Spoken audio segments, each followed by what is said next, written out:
Olá, meus irmãos, pastores, professores, alunos da nossa grandiosa escola bíblica dominical, que a paz do Senhor esteja presente de forma abundante na sua vida. Outra vez, juntos aqui no canal da Escola Bíblica Dominical, para mais um resumo desta feita lição de número 4, baseado em Lucas 5 e 6. Se você ainda não é inscrito neste canal, aproveite a oportunidade para se inscrever e dar essa força para a gente no trabalho que nós fazemos. Você pode deixar o seu comentário, dando a sua contribuição para o nosso aprimoramento no conhecimento da Palavra de Deus. Não esqueça de deixar aquele like abençoador, que é um diferencial naquilo que nós fazemos. Sem mais delongas, vamos então à exposição aqui em forma de resumo da lição de número 4, que está aí inserido no Evangelho segundo escreveu o nosso grande irmão, grande homem de Deus e médico Lucas.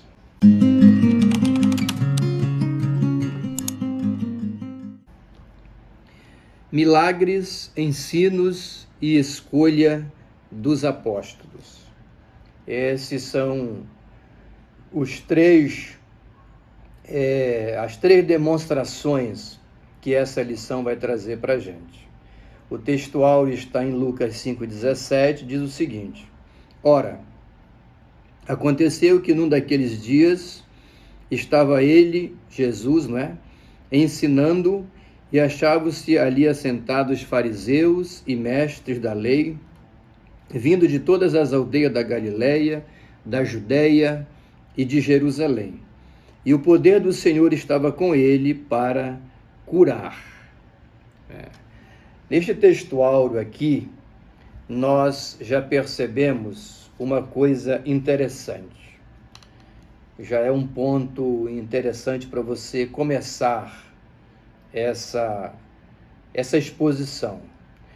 O textual, ele diz que Jesus estava ali, e ele ministrava, e presente estavam os mestres da lei, fariseus e outras pessoas da comunidade judaica, e diz que o poder estava sobre ele naquele dia para curar. É uma linguagem que Lucas utiliza para se referir a essa parte importante do ministério do Filho do Homem, que é a sua intervenção no mundo dos homens, na natureza humana, nas questões terrenas, para trazer bênçãos espirituais do reino de Deus. E aqui a gente observa já um grande contraste. O contraste entre o modo de vida, o modo de fé, o modo de relacionamento com Deus praticado por aquelas pessoas, principalmente por esses líderes religiosos, mestres da lei, fariseus e companhia, entre o que eles faziam, a prática de vida deles e a dinâmica da mensagem do Filho do Homem, de Jesus de Nazaré. Jesus não era um homem, um pregador apenas preso a questões filosóficas, religiosas, de tradição e cultura e coisa desse tipo. Tudo isso tem o seu valor, mas Jesus, a mensagem de Jesus, ela ia além disso. E aqui, o poder de Deus estava sobre ele para curar, indica esse diferencial. É por isso que se diz nas Escrituras que a pregação de Jesus persuadia as multidões. Elas gostavam muito mais das pregações de Jesus do que da pregação dessas pessoas aqui referidas. Por quê? Porque a pregação de Jesus se diferenciava, porque ela era feita com autoridade. E a autoridade aqui é sinônimo de resultado, de impacto verdadeiro na vida das pessoas que ouviam não apenas uma repetição de cerimônia, mas uma pregação poderosa que ia lá na alma, no espírito, nas juntas e nas medulas e produzia resultado no sentido também de cura, de milagre. Ou seja, a palavra pregada, ela tinha um efeito prático também na vida das pessoas. Esse é o grande contraste, primeiro, dessa grande lição de hoje. Indo à frente, nós temos a verdade prática. Estudar a pessoa e a obra de Jesus deve nos levar à obediência e prática da sua palavra. Isso você vai perceber a ressonância dessa verdade prática aqui, mais na frente, quando Jesus diz algumas coisas, alguns ensinamentos, quando questionado por essas mesmas pessoas, ou pessoas ligadas a essa classe sacerdotal, de rabinos e tudo mais. O primeiro tópico da lição é milagres e o médico Lucas, né? E o primeiro relatado aqui é a pesca maravilhosa. A pesca maravilhosa. Essa questão da pesca maravilhosa é um assunto de domínio da maioria dos crentes, daqueles que lêem a Bíblia e vão à igreja, né? São textos amplamente utilizados por pregadores e expositores da palavra de Deus. O que nós temos que entender aqui? Que a pesca maravilhosa, que na verdade existiram duas relatadas nos evangelhos, essa aqui em Lucas e a outra em João. Uma, logo no início do ministério público de Jesus, quando ele conhece a Pedro e o chama para fazer dele pescador de homens, e a outra após a ressurreição de Cristo, como resultado daquela combinação. Jesus falou, olha, vocês vão para Galiléia e lá a gente se encontra. E essa segunda pesca acontece após a ressurreição de Cristo, quando acontece aquele diálogo, né, famoso entre Jesus e Pedro, Pedro, tu me amas e tudo mais. Nesse segundo episódio da pesca maravilhosa que ocorre esse diálogo. E qual é a lição da pesca maravilhosa? A lição traz o domínio de Jesus sobre o mundo animal, né, sobre a natureza. Pescaram a noite toda, nada pegaram, mas como disse Pedro, sob a tua palavra lançaremos as redes. Ou seja, aqui há uma demonstração clara de que aquele judeu que pregava, que ministrava aos discípulos, ele não era apenas filho do homem. Ele também era a encarnação do Verbo divino, filho de Deus, né? Deus nele, Emanuel, Deus conosco. E essa deidade é provada, essa questão da sua natureza divina, ela fica evidenciada aqui quando ele pratica, demonstra esse domínio sobre a natureza, a criação animal. Foi ele que criou, ele sabia onde estavam e que se não estava, ele chama. Ele é o Deus que chama à existência o que não existe ou o que está, chama para perto o que está longe. No caso, os peixes. Eles obedeceram à voz do Senhor. Seguindo o segundo item, a cura de um leproso, né? Essa cura do leproso, ela traz algumas lições para nós, aqui colocadas pela lição. Isso é muito importante a gente meditar nisso, né? O leproso, nós temos o episódio que Jesus cura um leproso, né? E aqui existem algumas coisas importantes. A lepra, ela era uma doença muito perigosa nos tempos bíblicos. A ciência não tinha esse avanço que tem hoje.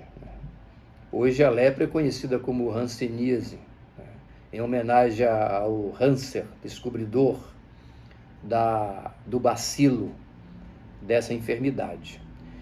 Mas a lepra nos tempos de Jesus, ela era uma doença terrível, continua sendo, mas muito mais naqueles dias, por falta de recursos médicos, científicos, tecnológicos e por aí vai. E um leproso, uma vez leproso, ele era uma pessoa que não podia ter o convívio social. Ninguém tocava num leproso. Leproso, quando ele ia andando na rua, ele tinha a obrigação de, ao perceber a aproximação de alguém, ele gritava de longa distância: leproso, leproso, leproso, ou seja, dizendo que ali tinha alguém imundo, o que já era uma humilhação além da humilhação da própria doença. Mas o interessante aqui é que Jesus chega e toca nesse leproso.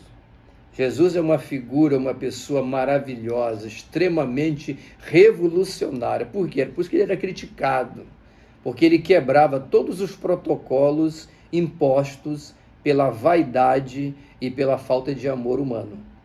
Ele chegou lá e tocou o leproso e o curou, porque ali estava alguém que era maior do que o poder da lepra. Isso é uma coisa maravilhosa. E essa lição fica para nós, de que nós devemos olhar o mundo que carece, as pessoas marginalizadas, pessoas menosprezadas, elas têm que ser alcançadas pelo Evangelho de Jesus. E qual é o Evangelho de Jesus? O Evangelho verdadeiro de Jesus, ele é conhecido pelas ações que nós praticamos nesse mesmo sentido, de quebrar esse protocolo social, de repúdio àquele que está na vala, não é? Isso tem que ser a nossa prática de fé. E Jesus fez, nos deu exemplo, e essa é a lição para nós hoje. Outra coisa interessante sobre a questão da lepra, não sei se você já ouviu pregações, de pessoas afirmando a lepra do pecado, Na verdade, não existe textos na Bíblia que dizem que o pecado é lepra. O que existe são comparações que se faz e bem fundamentadas, Porque assim como a lepra, ela afastava a pessoa do convívio, da comunhão, de uma vida de relacionamento, o pecado faz a mesma coisa.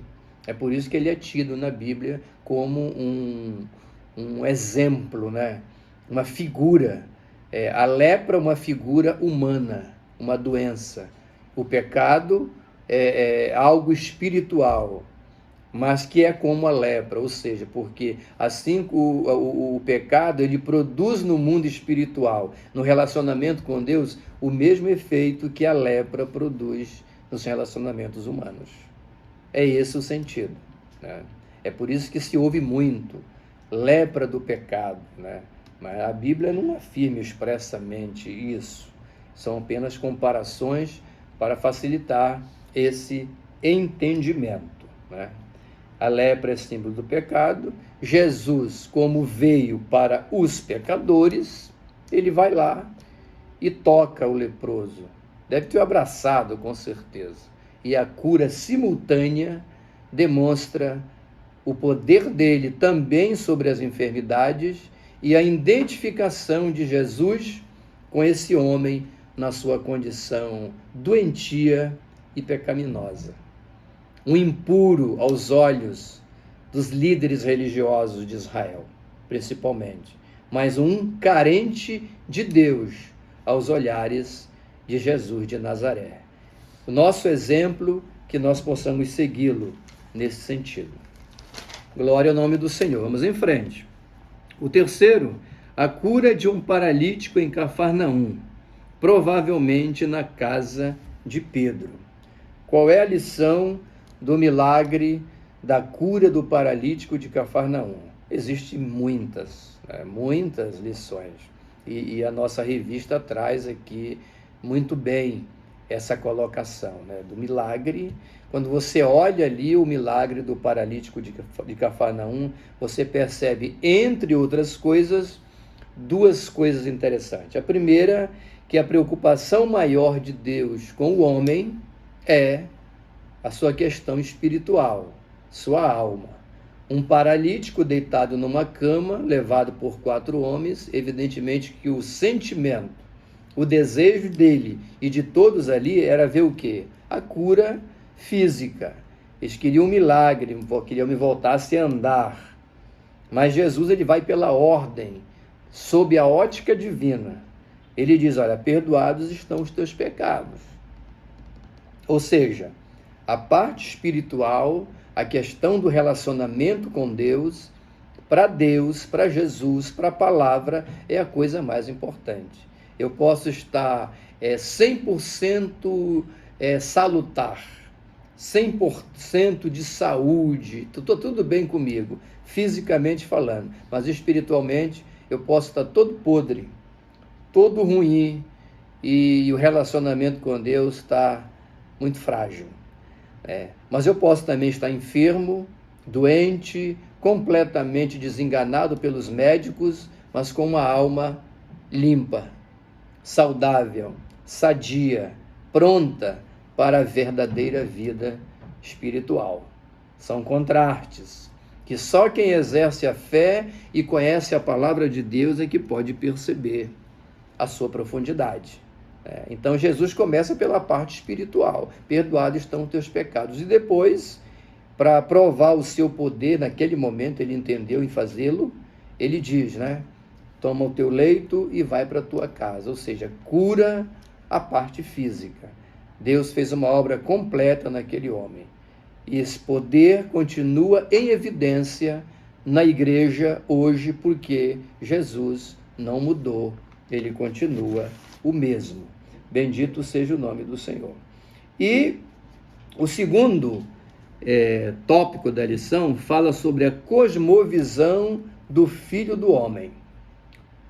A maneira como Jesus enxergava as coisas, os fatos, o que se dizia, o que se praticava, o que se pregava e por aí vai. É isso que é a cosmovisão do Filho do Homem. E nós temos um contraste entre a religiosidade e tradições legalistas e a mensagem de Jesus. Por que Jesus foi tão questionado e tão perseguido e tão rejeitado na sua época? Quem foram as pessoas que encabeçaram essa rejeição, esse não, essa oposição ao Filho de Deus, ao Filho do Homem? Quem foram? Os líderes religiosos. É até uma contradição, porque os que conheciam a palavra, conheciam a Torá, conheciam a lei mosaica, deviam ter melhor entendimento do que estavam percebendo. Mas eles eram apenas apegados a cerimônias, a ritos, a costumes, a tradições, e eles consideravam que isso estava acima de tudo. E a perseguição começa quando eles percebem que Jesus traz uma mensagem diferente, não menosprezando o Antigo Testamento, as coisas que se praticavam, mas ele traz uma mensagem nova. Ele traz uma mensagem inovadora, transformadora para o homem, além das cerimônias. E esse é o ponto de partida para a sua rejeição. Vamos lá, como é que ele produziu esse contraste entre o cerimonialismo cego e frio dos fariseus, saduceus, dos líderes religiosos e por aí vai, e a mensagem salvadora, impactante de Jesus de Nazaré. Primeiro, ele é sobre os pecadores. Jesus era criticado porque ele sentava com os pecadores, ele comia com os pecadores, ele abraçava os pecadores. Era praxe no seu ministério. E não há um problema nenhum quanto a isso, porque ao fazê-lo, ele estava simplesmente cumprindo a sua missão messiânica. E quando alguém questionou, ele disse, olha, os sãos não precisam de médico, os pecadores, os doentes, sim. E ele veio para trazer salvação aos perdidos, libertação aos cativos. Aquelas pessoas que se consideravam santos demais, acima de tudo, não precisavam, talvez, na verdade precisavam mais ainda, mas Jesus usa essa expressão, olha, os sãos não precisam, Como quem dizer, você já está santo, você já considera melhor, então você não precisa. Esses aqui precisam, e eu vim para aqueles que carecem do amor divino. E ele faz uma demonstração chamando Levi, que era um publicano. O que era um publicano? Publicano era um cobrador de impostos. Na época de Jesus, a Palestina vivia sob o domínio romano, certo? Então, Roma cobrava impostos. E muitos judeus que também trabalhavam, o caso de Zaqueu, trabalhavam para o Império Romano. E eles eram pessoas extremamente repudiadas, né? Até porque, além de trabalhar para o Império dominador, política e militarmente, eles ainda cobravam o que não deviam, né? Então, eram pessoas repudiadas. Levi era um publicano. E Jesus passa, vê ele sentado na porta da alfândega, lá da coletoria, e o chama: segue-me, eu preciso de você. Então Jesus era esse homem que veio para os pecadores literalmente. E o segundo item aqui fala sobre o jejum. Jesus foi questionado por que os discípulos dele não jejuavam, já que os outros jejuavam, os discípulos de João Batista e tudo mais. E Jesus responde essa questão falando para eles, né, uma frase, né, muito interessante. Os discípulos não jejuavam porque o noivo ainda estava com eles. Claro que isso aqui tem todo um contexto, toda uma explicação que levaria muito tempo, né?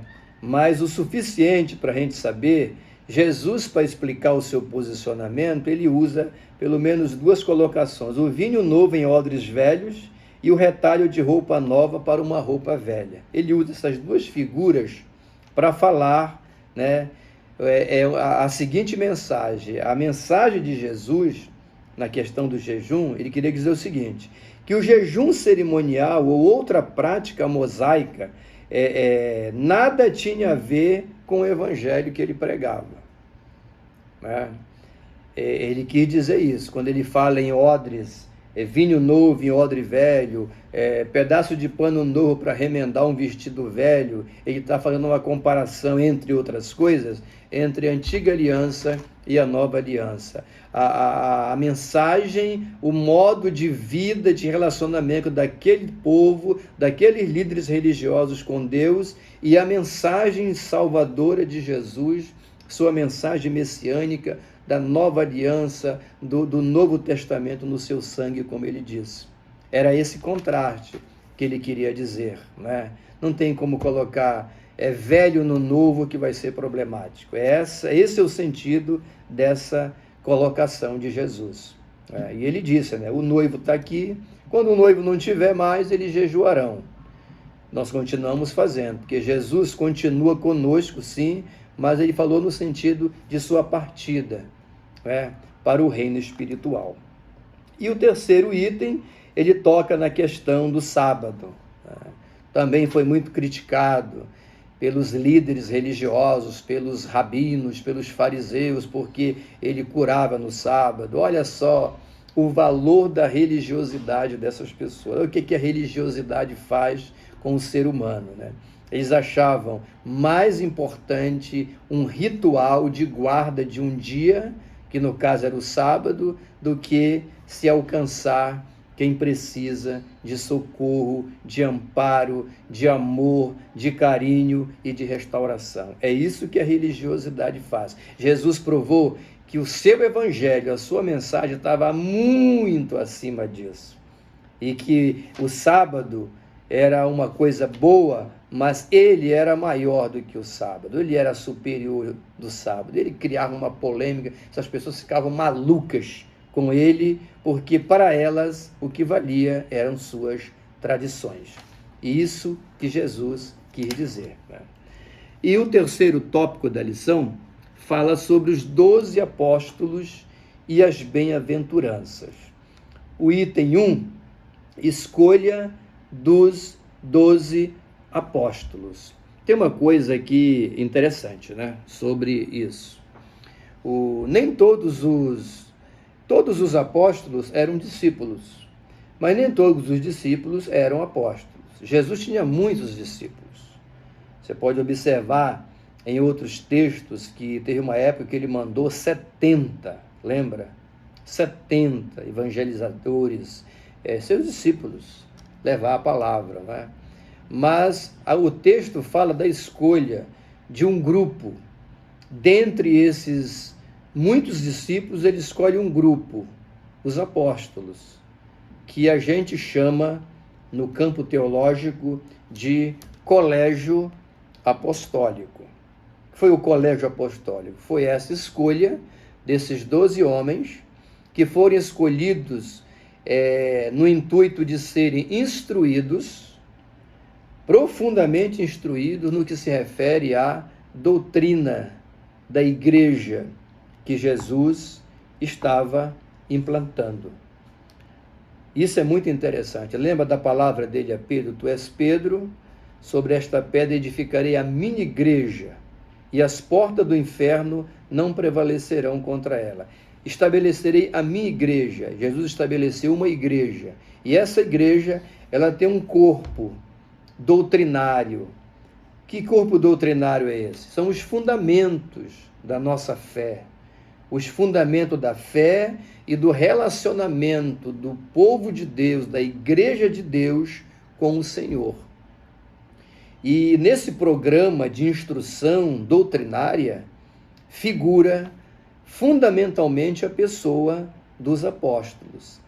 E isso é tão importante que quando você lê Atos dos Apóstolos, que também foi uma obra escrita por Lucas, o mesmo que escreveu aqui o Evangelho, né? Você percebe ali que os primeiros cristãos, eles o quê? Eles perseveravam nas orações, no partir do pão e em que mais? Na doutrina dos apóstolos. Olha uma referência direta.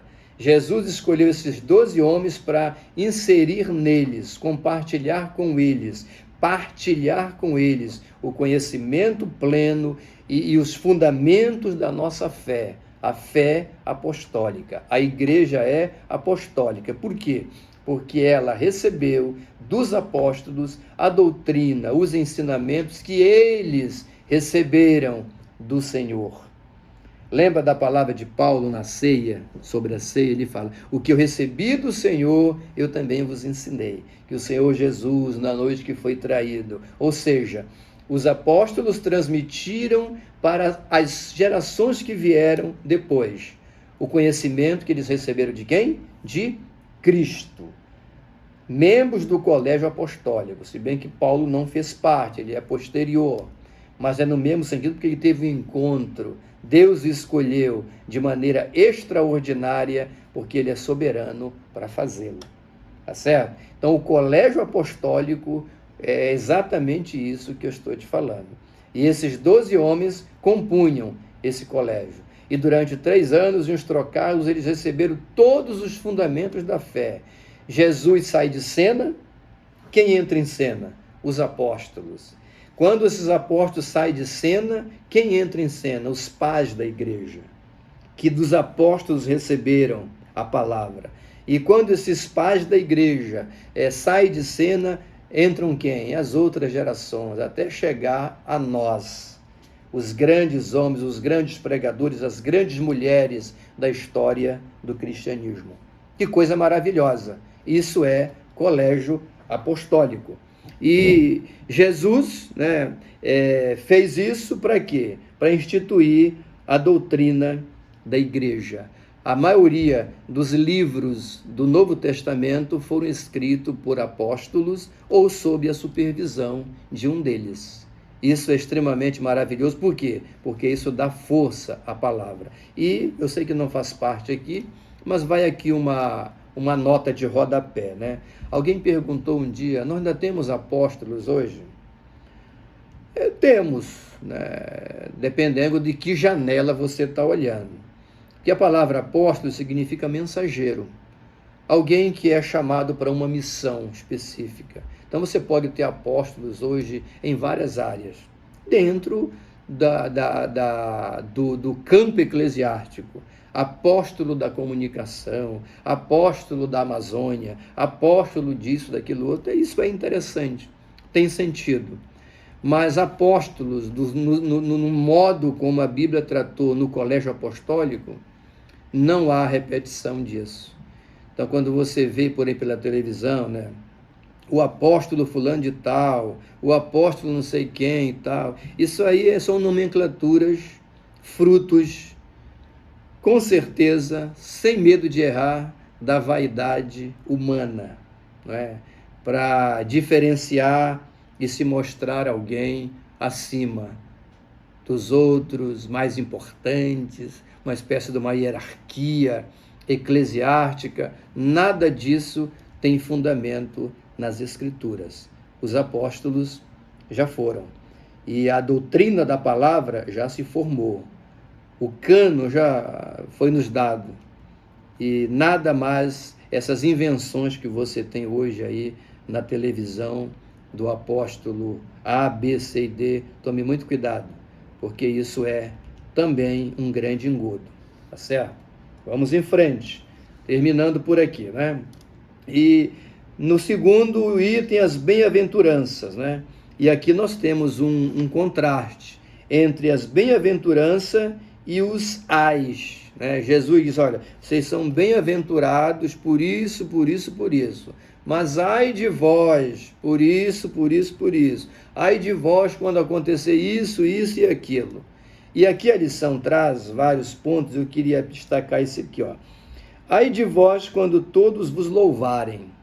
Isso é uma coisa impressionante, inclusive por dias de hoje, porque a gente nota que alguns cristãos, eles não sabem se portar diante das provações, diante das críticas, diante das perseguições. Eles acham que isso é apenas maléfico, e pode ser, mas eles esquecem que Jesus disse, né, que bem-aventurados sois vós quando vos perseguirem e mentindo disserem todo mal contra vós. A igreja de Jesus, ela sempre foi perseguida, sempre ela foi perseguida. E quando as pessoas só elogiam a igreja, só elogiam o evangelho, só elogiam o reino de Deus, a gente precisa ter cuidado com isso, né? Então, às vezes o elogio, não é que seja errado elogiar, eu acho que a sociedade ela reconhece também. Há uma diferença entre você reconhecer o que a igreja faz como algo bom e você elogiar a igreja só porque ela está igualzinho ao mundo, igualzinho o que as pessoas fazem lá fora, né? Realmente, olha, essa igreja aqui, ela é muito bacana. Então tem igreja para todo tipo de gosto aí, né?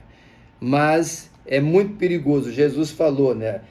Ai de vós quando todos vos louvarem. Quando você é louvado por todo mundo, tem alguma coisa errada. Vamos em frente. Terminando aqui, Jesus fala que a lição traz, né, um terceiro tópico, falando sobre o guia cego, a trave no olho e os dois fundamentos. E qual é a lição? Qual é o sentido disso tudo aqui, né? O guia cego, a trave no olho, isso aí tem uma forte relação com a atitude que muitos cristãos têm de julgar os outros, não é? De julgar os outros. Não é que seja errado você fazer julgamentos, mas o julgamento aqui é no sentido de você não ter condições nenhuma de julgar e parecer que você está acima de tudo. Ele fala de guia cego. O que é um guia cego? É um cego querendo guiar um outro cego. Era uma crítica dele à classe religiosa da época, presa às tradições, presa a coisas que não produziam resultados positivos e influenciavam outros a seguir o mesmo caminho. Guias cegos, né? Trave no olho também se refere a julgamento. A pessoa está podre, mas está julgando o outro, né? Está julgando o outro, sempre batendo em teclas moralistas. Inclusive, eu penso o seguinte, que condenar o erro, condenar o pecado é um dever de todo bom pregador do evangelho, de todo cristão. É o nosso dever, por quê? Porque isso é resultado da fé que nós professamos. Agora, quando eu vejo alguém no púlpito ou fora dele, só batendo em tecla de costume e tal, só naquilo, exaustivamente, com certeza nós estamos diante de alguém que possivelmente não presta, né? E era isso que Jesus estava falando aqui, né? Tira a trave do teu olho. Como é que tu quer condenar? O teu olho está cheio de problemas e você quer condenar o outro lá. Esse é o sentido. E ele encerra falando dos dois fundamentos, citando a construção de uma casa na areia e uma outra casa aonde? Na rocha, não é? Qual é a diferença? O que significa uma casa na areia e uma casa na rocha? Você pode ter aqui 1001 lições sobre isso. Mas o fundamento é mais ou menos isso aqui, olha. É sobre a ruína. Ambas foram construídas, uma na areia, outra na rocha. E uma ruiu e a outra não ruiu. Uma foi abalada e a outra não abalada. Qual é o sentido? O sentido é esse aqui, ó. A ruína ocorreu porque a instrução divina foi mal aplicada ou negligenciada na vida diária. Champlin, um grande expositor das Escrituras, ele fala sobre isso, né? Eu vou repetir para você, olha. A ruína ocorreu por quê? Porque a instrução divina, ela foi negligenciada ou mal aplicada na vida diária do cristão. O que é que significa isso? Quando eu tenho todo o conhecimento da palavra, daquilo que Deus espera de nós, e eu não pratico isso, eu sou como esse homem que edificou a casa na areia. Entendeu? Eu tenho todos os elementos de construção, mas a edificação não funciona. Por quê? Porque ela não está em Cristo. Ela está simplesmente na letra, na teoria. Não há uma prática de fé. É isso que a lição quer dizer para você. Já o que edificou sobre a rocha, que é Cristo, não. Ele utilizou o conhecimento da palavra, todos os fundamentos do relacionamento com Deus, ele utilizou todos esses elementos para quê? Para edificar uma casa sobre a rocha. Essa é a diferença. Então não adianta você ser um teólogo, grande conhecedor, 50 anos de Assembleia de Deus ou de outra igreja, batista, presbiteriana e por aí vai, se os conhecimentos adquiridos não fazem parte da sua vida prática diária. Seu relacionamento vertical, ou seja, com Deus, e o seu relacionamento horizontal, ou seja, com seus pares, com o seu semelhante, com os demais. Que Deus abençoe a sua vida, meu irmão, aonde você estiver. Domingo, nós vamos para o púlpito, para a classe, ministrar esta grandiosa lição: milagres, ensinos e escolha dos apóstolos. O meu voto é que você seja usado por Deus. Nessa lição que você já preparou, isso aqui é um resumo apenas para contribuir com alguma coisa, mas Deus vai te usar para edificar esses crentes, esses fiéis, essa igreja que está sob os seus cuidados, com a genuína palavra de Deus, dando a eles firmeza para que eles possam viver os ensinamentos de Jesus e, no final, sobreviver a tudo como uma casa edificada sobre a rocha.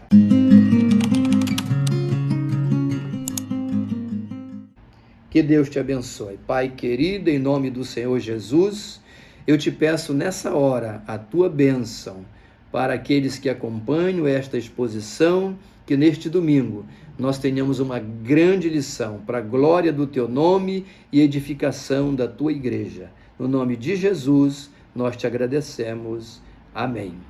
Se essa lição te abençoou e você achou isso importante, compartilhe com todos os seus grupos, com alguém que possa também ser abençoado por essa grande lição. Tenha um dia abençoado, uma noite abençoada e uma lição maravilhosa nesse domingo, com um carinhoso abraço do reverendo Ed S.